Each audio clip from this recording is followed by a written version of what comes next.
Magandang araw mga kaibigan. Isang kwentong muli ang aking ibabahagi sa inyo na tiyak nakapupulutan niyo ng aral. Pero kung bago ka pa lamang sa aking channel, ay pakilike po ng ating video. Paklik ng subscribe button, gayon din ng bell icon para lagi po kayong updated sa mga paparating pa na upload. Isabella? Ani ni Kenneth nagulat sa biglang pagsulpot ko sa gilid ng sasakyan nito. Nagkita na naman tayo. Magiliw na ani ko rito. What is your name nga? Kenneth, are you sure na hindi Carmela ang pangalan mo? Pabirong inirapan ko ito. I'm so tired na marinig ang pangalan na yan. Grabe, ganun ba talaga kami magkamukha ng Carmela na yon para pagkamalan nyo kami na iisa? Natatawang ani ko rito. Pwede bang itigil nyo na? Naiinis na ako. Baka kapag tuluyan akong nainis, isumbong ko kayo sa asawa ko. Nakanguso pa na sa kawari nagpapakyut na ipinatong ang baba sa nakabukas sa bintana ng sasakyan. Huling-huli ang pagsunod ng tingin na lalaki sa labi kong nanunulis. Sorry, nag-iwas ito ng tingin saka humugot ng malalim na buntong hininga. Naiilang ka ba sa akin? Nagbibirong ani ko rito. Of course not. Tanggi nito. Pwede mo ba akong yayain mag-coffee? Medyo hindi kasi good ang araw ko and gusto ko nang makakausap. Sure. Mabilis na sagot nito. Napaayos ako ng tayo at napapalakpak. That's perfect. I'll inform my bodyguards lang ha. Wait mo ako. Excited na ani ko saka mabilis na tumalikod. Ang giliw na ekspresyon ng mukha ay agad naglaho. Sumeryoso iyon hanggang sa makalapit ako sa bantay kong Cinnamon at Ton. Alis na po ba tayo, ma'am? Tanong ni Ton. Nope, pero sundan nyo kami sa pupuntahan namin. Tinapi ko ang balikat ng bodyguards saka binalikan agad si Kenneth na agad na bumaba ng sasakyan para pagbuksan ako ng pintuan. Ano kaya ang magiging reaksyon ni Emily once na malaman niyang kasama ko ngayon ang kasintahan niya? Tiyak kong manginginig sa galit ang isang iyon. Nang makaupo ako sa passenger seat, ay hinintay ko makabalik sa driver seat ang lalaki. Your seatbelt please, ani nito. Can you please help me? Malambing ang tinig na ani ko rito. Of course, mabilis itong sagot, saka yumukod at inabot ang kabilang parte ng seatbelt. Sinadya ko talagang ipatama ang tenga nito ang mainit kong hininga. Rumahas ang paghinga nito ng lihim kong ikinangisi. Sinadya ko ring ilahad ang dibdib ko, bahagya pang nanginig ang kamay nito sa pagkabit ng seatbelt. Thank you. Malambing na ani ko na sinadyang haplusin ang braso nito. Nang makaayos ito ng upo, ay ipinatong ko sa hita nito ang palad ko. Sa kamarahang hinaplos iyon. What are you doing? Takang ani nito sa akin. Halata namang naaapektuhan sa nangyayari ngayon. Kinakabahan kasi ako. Sorry, ayos lang ba? Kapag kasi sumasakay ako sa car at nasa passenger seat ay ganito ako. Pagdadahilan ko rito. Ganito ka mag-relax? Tukoy nito sa palad ko. Oo, ginagawa ko to sa hita ng hobby ko. Wala naman siya rito kaya okay lang ba? Malambing ang tinig na tanong ko. Of course. Malawak ang ngiting ani nito. Pareho lang ito at si Daniel. Walang pinagkaiba ang lalaking ito at ang dati kong asawa. Patungo ang sasakyan sa isang coffee shop.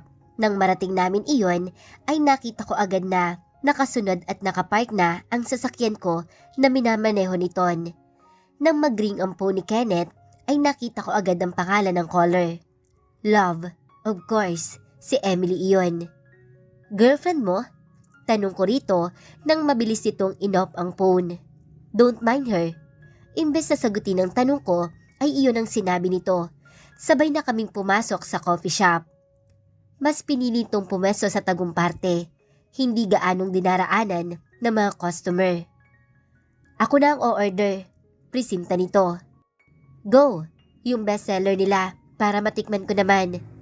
Sagot ko rito saka humagod sa katawan nito ang tingin ko. Sabay kagat labi. Napatikhim pa si Kenneth at dali-daling tumalikod na. Nang makaalis ito ay inalabas ko ang phone ko at tinawagan si Emmanuel. Isabella? Sagot ng lalaki sa tawag ko. I'm with Kenneth. Okay, do you need anything? Hindi ka ba magtatanong kung bakit? Kung okay lang ako? Tanong ko rito. I trust you. Alam ko magiging okay ka. Kaya mo na ring protektahan ang sarili mo, Isabela. Thanks to you. Anong plano mo sa taong yan? Tuturuan ko ng leksyon. Okay, umuwi ka agad sa bahay natin pagkatapos. No, pupunta ako sa iyo pagkatapos. Then I'll wait for you. Tugon na lalaki na ikinangiti ko. Saktong bumalik si Kenneth at naupo sa upuang nasa harapan ko. Who is that? Tanong nito nang maibaba ko ang tawag ko. My husband. Alam niya bang kasama mo ako? Naniniguro ang tinig na tanong nito. Marahan akong umiling. Hindi naman yan dapat malaman. Cool na ani ko rito. That's perfect. Nakangisi na ani nito. Ayoko namang magkaroon ng pangit na imahe sa asawa mo. Mukhang maganda siyang maging business partner. Of course, matalino ang asawa ko. Pwede rin kitang i-endorse sa kanya if you want. Baka naman magtaka siya kapag ginawa mo yun. Why naman? Tanong ko rito. Baka isipin niya na may something sa atin. Malakas akong natawa sa sinabi nito. Are you freaking serious with that? That will never happen. Kilala ako ng asawa ko. Sa 5 taon na kaming kasal, hindi ganong kababaw si Emmanuel. Confident na ani ko rito. Good, sagot nito. Natigilan ako nang ilapag nito ang palad sa table. Alam ko ang pakay nito. Nang hulihin ang palad nito ang palad ko, ay hinayaan ko na lang siya. Ngumisi pa nga ako, saka pinanood ang mga palad namin ngayon ay nilalaro na ng kamay nito ang daliri ko. So smooth, puri nito. I know. Are you sure about this? Tanong nito sa akin. Sure saan? Kunwaring tanong ko rito. Imposible na wala lang sa'yo na hawakan ko ang kamay mo. Imposible rin na wala kang pakay sa ginawa mong paglapit. Binawi ko agad ang palad kong hinahawakan ito. Kenneth, niyaya lang naman kitang magkape. Biro ko rito na sinundan ng pagbungis-ngis. Oh, napanguwi ito. Pero kung ano man yung tumatakbo sa isipan mo, malay natin, magkatotoo. Nakangising ani ko rito. Napaayos ito ng upo. Really? Hindi naman siguro ako susugurin ng girlfriend mo, di ba? That will not happen. Confident na ani nito sa akin. Nice. Nang dumating ang order namin, ay pinagmasdan ko lang naman iyon. Drink it, utos ito sa akin. Nang magring ang phone ko at nakitang number ni Mon, ay sinagot ko muna habang nakikipagtitigan kay Kenneth. Don't drink it, ma'am. Mahinahong ani ng tauhan. Okay, sagot ko habang nakikipagtitigan pa rin kay Kenneth. Is everything good? Tanong ng lalaking kaharap ko. Dinampot nito ang kape nito at sumimsim doon. Of course, sagot ko, saka ibinaba ang phone. Inumin mo na habang mainit pa. Masarap yan kapag mainit. Not interested na, if you want, sa'yo na lang. Nakita ko sa reaksyon nito na natigilan nito. I think kailangan ko nang umalis. Can I get your number? Tanong ko rito. Inabot ko ang phone ko rito. Mabilis naman itong tinanggap iyon. Nang maitype nito ang number, ay akma sana nitong pipindutin ng call, pero mabilis ko na iyong kinuha. I'll call you. Abangan mo ha. Nakangiting ani ko rito. Saka yumukod pa at waring nanunod yun na humalik sa pisngi nito. Hindi pala sa pisngi, kundi sa gilid ng labi ng lalaki. Tiyak na mas mabubura sa isipan nito ang possibility na ako si Carmela. Sa inakto ko pa lang sa harap nito ay malaki na ang pagkakaiba ni Carmela na kilala nito. Pasensya na lang kay Emily, baka bukas lang ay wala na siyang boyfriend. Nang makalabas ako ay agad nag-abang ang 2 tauhan ko. Saka ako ineskortan patungo sa sasakyan. Sa office tayo. Mando ko sa mga ito. Inilabas ko ang makeup kit ko na nasa bag ko. Saka nagsimulang mag-retouch. Hinayaan ko na lang nakalugay ang buhok ko. May meeting po ba kayo? Tanong sa akin ni Mon. Wala. Hindi na muna ako hahawak ng trabaho ngayon. Si Emmanuel na muna ang bahala sa lahat. Pero kailangan ko pa rin magpunta roon. Namimiss ko na ang asawa ko. Sagot ko na ikinatango-tango ng mga ito. Pagdating sa office ay agad naman kaming nakapasok. Isa ang gusali at negosyong ito sa pinahawak ni Emmanuel sa isa sa kaibigan niya. Ngayon ay si Emmanuel na muna ang bahala dahil kinailangang umalis ng bansa para magpagamot. Saka tama lang din, magiging kahinahinala naman talaga kasi kung bigla na lang kaming sumulpot sa Santa Estrella na walang valid reason. Naisip ko mas magandang reason ito para magstay kami habang tinatrabaho ko sina Daniel at Katrina. Pagdating sa office nito ay wala ito roon. Ayon sa sekretary ay nasa board meeting. Kaya naman muli akong lumabas upang puntahan ito roon. Sumabay ako sa sekretary na ayon dito ay may kinuha lang sa office na kailangan ni Emmanuel sa boardroom. Naunang pumasok ang sekretary bago ako. Gulat naman ang mga tao roon sa biglang pagpasok ko. "Gentlemen, she's my wife, Isabella." Simple lang naman ang ayos ko, pero walang kahit anong naramdaman na hiya dahil matagal na naming tinatrabaho ni Emmanuel ang confidence ko. "Napakaganda ng asawa mo, iho." Hindi nagkomento si Emmanuel. Tumayo ito at sinalubong ako saka hinalikan sa pisngi. "Busy ba kayo? Pwede bang maghintay ako rito?" Tanong ko. "Of course, have a seat." Iginiya ako nito sa pwesto nito, saka ako pinaupo roon. Humila na lang ito ng panibagong upuan, saka pinagtabi ang upuan naming dalawa. "Let's start." Ako pa ang nagsabi noon. Sanay naman na si Emmanuel sa akin.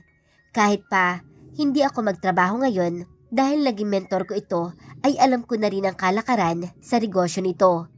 Madalas ay hinihingi nito ang opinion ko. Masyadong risky ang gusaling nais nilang itayo sa lupaing iyon. Kung tatanggapin natin ang proposal ni Mr. Montenegro, tiyak na malulugi tayo. Remember, yung malaking project niya 2 years ago, di ba? Gumuho iyon dahil hindi maganda ang kalidad ng mga materyales na ginamit sa gusali. Substandard nga, komento ng isa. Mukhang kilala talaga ng mga ito si Daniel. Buti sana kung si Yves Villanueva pa rin ang namumuno ng negosyo nila. Matikuloso ang taong yon, pero dahil sa son-in-law niya ay nasira ang company nila. Saka diba, si Daniel Montenegro din ang sumira ni negosyo ng pamilya niya? Napaangat ako ng kilay. Akala ko ba mahusay sa negosyo ang taong iyon? What happened? Bakit parang sa narinig ko ay puro palpak ang ginagawa nito? Kung nagtataka ka, nalulong sa sugal si Daniel. Tipid na sagot pero sapat para maunawaan ko agad. "I get it.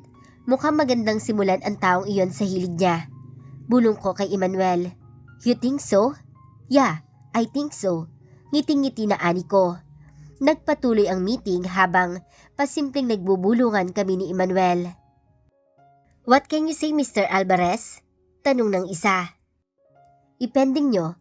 Huwag niyo munang sabihin ang totoong sagot natin. After all, mag-uusap pa naman kami ni Mr. Montenegro." "Bakit kailangan pang ipending?" "Para umasa sila.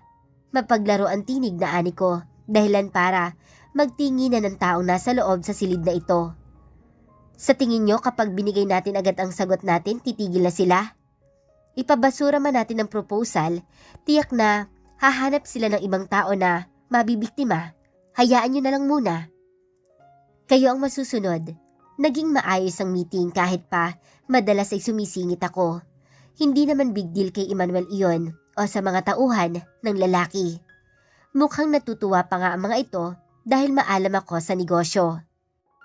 "Maswerte ka sa asawa mo, iho. May kahalili ka in case na kailangan mo ng backup. Matalino at kita ko ring tuso when it comes to business." "Of course," proud na ani na lalaki na ikinangisi ko. "Kung may time kayo, pwede ko ba kayong imbitahan sa bahay? Tiyak na matutuwa ang asawa ko kapag na-meet kayo, lalo ka na iha." "Iset natin yan." Sigunda ko, sabay lahad ng palad ko dito. Nagkamay kaming dalawa, saka ito nagpaalam na umalis. Smooth lang ang naging takbo ng meeting, kaya naman mabilis na natapos. Ngayon ngay kami na lang dalawa ang naiwan sa boardroom. Nang sabihin nito may kailangan pa itong tapusin sa office, ay sumama na lang din ako rito. Sa tuwing nakikita nila ako, daig pa nila ang nakakakita ng multo. Naiiling na ani ko habang magkatabi kaming nakaupo sa office nito. What is your next plan? Magiging multo muna ako. Seryosong ani ko na ikinasalubong nito ng kilay. What do you mean? Panoorin mo kung paano ko sila paglalaruan. Nakangising ani ko rito. Malakas na tili ni Katrina nang hawiin nito ang kortina at tumambad ako roon. Hindi man lang ako nahirapang pasukin ang bahay nito at ni Daniel. 10 PM na at plano na nitong matulog. Habang ako, mabilis kong tinungo ang balkoni nito at naghintay ng pagkakataon na makuha ang atensyon nito. Ang ayos ko ngayon ay katulad ni Carmela na kinasanayan ng mga ito. Magulo nga lang ang buhok at basa ang damit. Tili ng tili si Katrina sa labis na gulat at tinakpan ang kanyang mga mata. Ito ang tinutukoy kong multo kay Emmanuel. Childish man, nag-e-enjoy naman ako. Nang wala ng atensyon nito sa akin, ay mabilis na akong tumalilis. Wala rin akong inaalalang CCTV dahil pinatrabaho ko na iyon. Nakalabas na ako ng bakuran na walang nakapansin man lang. Nang makasakay ako sa kotse, ay malakas akong natawa. That is so epic. Nailing na lang si Emmanuel sa kalokohan ko. Iyan palang ibig mong sabihin. Inabot nito ang towel sa akin at mabilis kong kinuha at ginamit pagpunas ng basa kong katawan. Buti nga hindi ako natawa kanina. Binuksan nito ang laptop na nasa lap nito. May access kami sa CCTV ng mga Montenegro. Bahagya akong umusog upang panoorin ang kuha ng CCTV doon.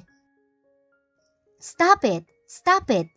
Awat ni Daniel kay Katrina na wala pa rin tigil sa pag-iyak. I saw her. Maniwala ka sa akin.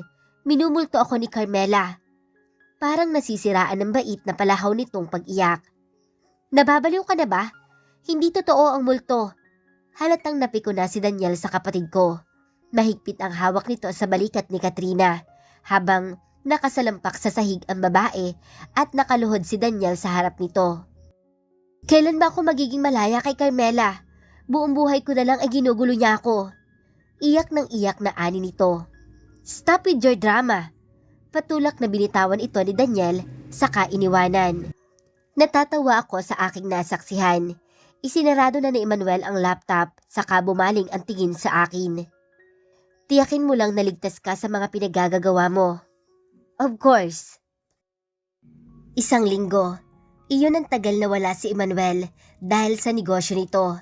Habang ako, nabuo ko na ang plano para sa mga susunod na araw. Kenneth, kumaway ako sa binatang bahagya pang inayos ang suot na sombrero. Tinakasan nito si Emily, nakasalukuyang nasa grocery store.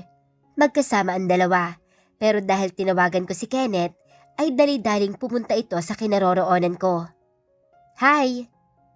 Mabuti naman at hindi ka busy. Upo ka muna. Mabilis naman itong pumesto sa katapat kong upuan. Pasensya ka na at naistorbo na naman kita. Wala kasi ang hobby ko ngayon eh. Really? Nice to hear that. Nakangising ani nito. Well, free ako buong linggo, ikaw ba? Tanong ko rito na bahagyang yumukod para masilip ang guhit ng dibdib. Agad na dumapo roon ang atensyon ng lalaki. Napakagatlabi ito na pinagmasdan iyon na lantaran. Pwede ko namang i-cancel ang mga lakad ko para sa'yo. Bumangis-ngis ito na ikinangisi ko. Magre-retouch lang ako, tapos alis na tayo. Available ba ang kondo mo? Tanong ko rito. Napalunok ito ng laway sa naging tanong ko. Yes. Okay, dun muna tayo. Tumayo na ako at binitbit ang bag, saka iniwan ito. Hindi naman ako pumasok sa restroom.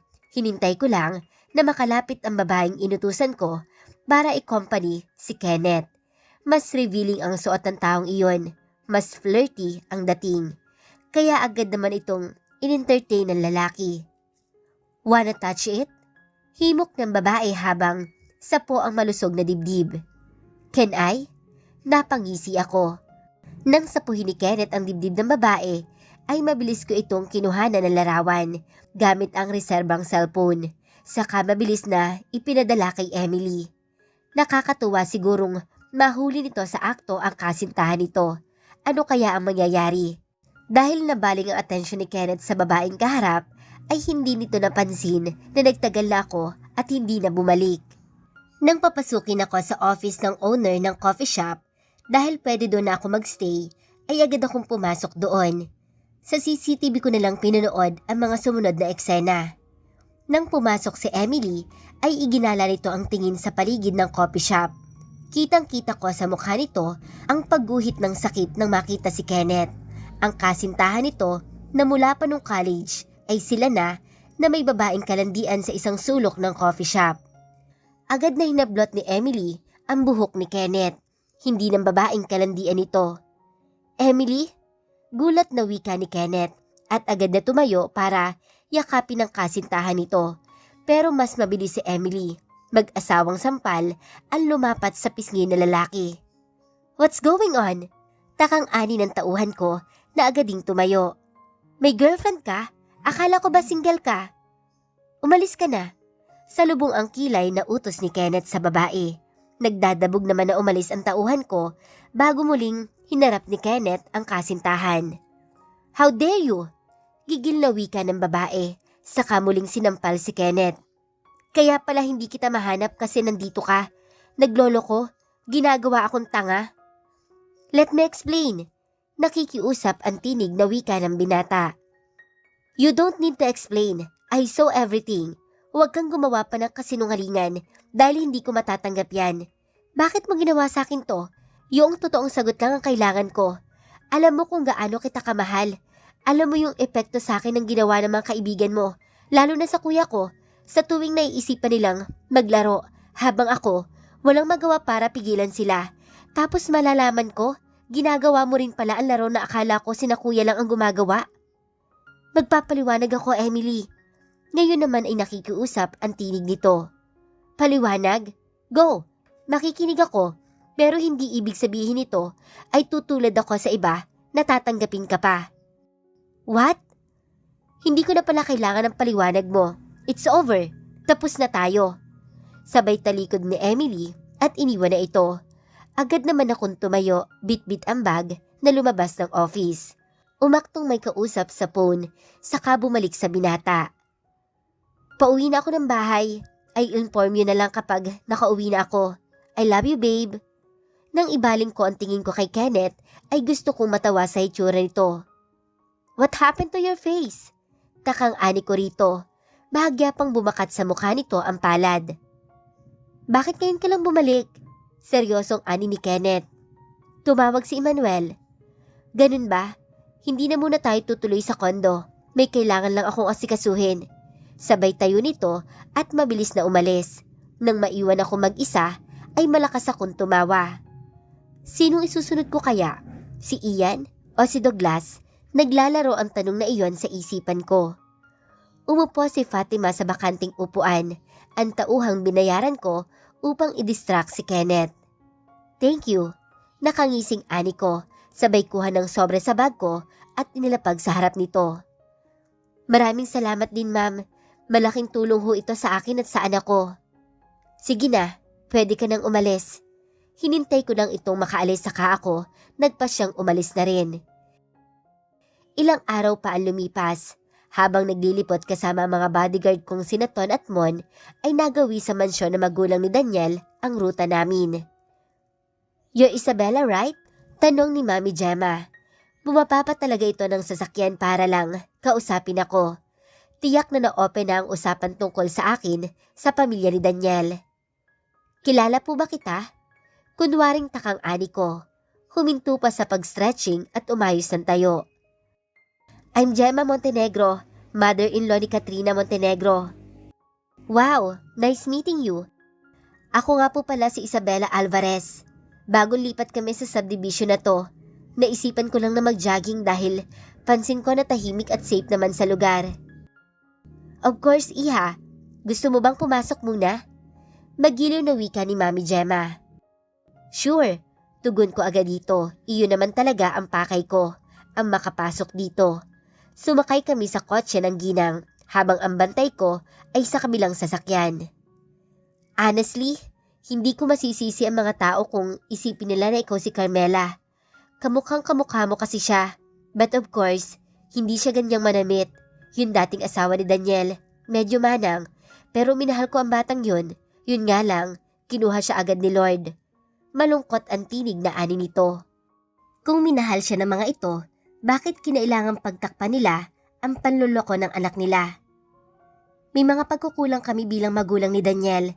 Kaya nga ngayon, pinupunan namin ang lahat ng iyon, lalo na sa second wife niyang si Trina. Pero hindi pa rin po ako natutuwa na sa bawat puntahan ko, may mga taong pinagkakamalan akong si Carmela. Hindi naman kasi ako yun. Saka hindi rin maganda palang nangyayari yun lalo't may asawa ako na hindi rin natutuwa sa mga nangyayari. Pasensya na, sadyang attached lang kasi ang mga taong nakapaligid kay Carmela. Sa daughter-in-law ko, masyado kasing mabait at kahit na sino ay natutuwa sa kanya. Liar. Gusto ko sanang sabihin iyon, pero inginiti ko na lang. Oh, nandito na pala ang apo ko. Nakabuntot sa bata si Tala, na agad na nag-iwas ng tingin nang makitang nakatitig ako rito. What happened? Bakit hindi nito inilabas ang video noon? Iha, siya si Baby Blue, anak ni Daniel at ni Katrina. Ang pogi po, sinong kamukha? Tanong ko rito. Natigilan ang ginang sa tanong ko. Agad naman akong humingi ng paumanhin, saka lumapit sa bata, pero mabilis na lumapit si Tala. Tala, what are you doing? Takang ani ng ginang nang binuhat iyon ng kasambahay. Baka po kasi magalit si Ma'am Katrina. Alanganin na ani nito. Ano ka ba naman? Wala namang masama. Come here, baby. Magiliw na ani ko sa bata. Agad naman itong nagpababa at lumapit sa akin. Good boy. Ngiti-ngiti na ani ko, saka binuhat ito. Tara sa loob. Nakabuntot lang si Tala sa amin hanggang sa makapasok na kami sa loob. Nilalaro ng bata ang buhok ko habang karga ko ito. Iha, nabalitaan ko na mahusay sa business ang asawa mo. Well, proud po akong sagutin niya ng oo. Masayang ani ko sa ginang. Umupo kami habang kandong ko pa rin si Baby Blue. Nawaring nakuha ng alun-alun kong buhok ang atensyon nito. Dapat pasyalan mo ako ng madalas dito. Wala kasi akong kausap madalas dito. Oo naman po, kapag hindi busy. Tugon ko. Mahilig po pala kayo sa mga paintings? Napansin ko kasi ang magagandang painting na nakadisplay. Oo, yung mga yan, milyon ang halaga niyan. Pareho po pala tayong mahilig sa painting. Nice to hear that, Isabella. Anak niyo po ba si Emily, tama? Oo, ang kasintahan niya ay si Kenneth. Hindi ko nga rin alam sa dalawang yun kung bakit hindi pa nagpapakasal. Ang tagal na nilang magkasintahan. Gusto ko na nga rin magkaapo sa dalawang iyon. Tumatanda na ako pero isa pa lang ang apo ko. At mukhang hindi mo pa nga ata apo. Iyon sana ang gusto kong sabihin pero hindi ko magawa dahil mabait naman sa akin ang ginang. Pero dahil alam nito ang nangyari noon sa amin, hindi pa rin naman ito exempted. Anong ginagawa mo sa anak ko? Tili ng babaeng papasok sa mansyon. Warang nagmamadali itong makarating kaya ganoon ang hitsura nito. Nang makalapit ay basta na lang nitong hinablot ang bata na waring galit na galit. Wala naman akong ginagawang masama. Mahinahong ani ko. Feeling ko ay nasaktan si Baby Blue kaya ito umatungal ng iyak. Si Mami Gemma ay nabigla sa naging aksyon ni Katrina sa apo nito. Wala, for sure meron. Nagpapanggap ka lang mabait. Alam ko ikaw si Carmela. Hindi maitatago ng makeup at ganyang kasuotan ng katotohanan. Ano nga ba ang katotohanang tinutukoy mo, Katrina? Sa itsura mong yan, ay nakakatakot na maiwan sa iyo ang anak mo. Mrs., safe ba ang apo mo sa kanyang ina? Para kasing nababaliw na siya. Mukha ring minamasama niya ang pagparito ko. Katrina, umayos ka. Inimbitahan ko si Isabella dito sa pamamahay ko. Matuto kang rumespeto. Seryosong ani ng ginang. Bahagya naman akong ngumiti. Well, mukhang pati rito ay ayaw mo sa akin. Why not paimbestigahan mo na lang ang pagkatao ko? Mukhang hindi ka na kasi nakakatulog sa pag-iisip kung sino ba talaga ako. Mas lalong tumalim ang tingin ni Katrina sa akin. Get out! Mariing ani ni Katrina. Katrina, That's too much. Wala kang karapatang paalisin ang bisita ko. Gusto mo bang makarating kay Daniel to? Hindi na nakapagpigil na singhal dito ng ginang. Waring nabigla pa nga si Katrina. Sorry, Mami. Waring napapahiyang ani nito. Hindi ka sa akin dapat mag-sorry. Ano bang klaseng behavior yan? Aalis na po ako. Mukhang may kailangan pa kayong pag-usapan ni Katrina. Tinapik ko ang balikat ni Katrina, saka ngumiti sa ginang. Nilisan ko ang mansyon nila na may malawak na ngiti sa labi.